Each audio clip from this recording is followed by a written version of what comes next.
Why did Dan Hooker pull out of his fight with Justin Gaethje, and what will happen to the match at UFC 313? Who could replace Hooker, or will the fight be rescheduled for another date? Michael Chandler made strong comments about Paddy Pimblett. Is the British fighter facing the toughest challenge of his career? Let's break down all the details. Let's go. Dan Hooker withdraws from the fight with Justin Gaethje. What now? Bad news for Dan Hooker's fans. He's forced to pull out of his fight against Justin Gaethje, originally scheduled for March 8th at UFC 313. The reason? A serious arm injury, which Hooker confirmed, showing a photo of the fracture. Now the big question, what happens to Gaethje?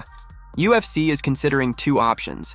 Either find a new opponent for him on short notice or postpone the fight to a later date.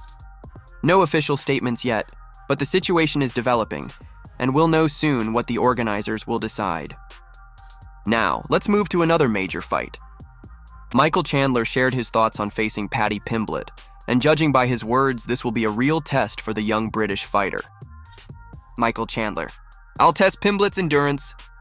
Former UFC title contender Michael Chandler made it clear that he doesn't see Paddy Pimblett as a serious opponent, but is ready to put him to the test of stamina, toughness, and mental strength. You can talk about my wins and losses, but look at who I've fought. Only UFC champions and Hall of Famers. Every loss I've had was to a top fighter. Paddy's about to face the hardest challenge of his life, and in just 7 weeks, he'll find out what I'm capable of, Chandler said. Chandler is clearly confident, but will he back up his words in the fight? Do you think Pimblett has a chance to win?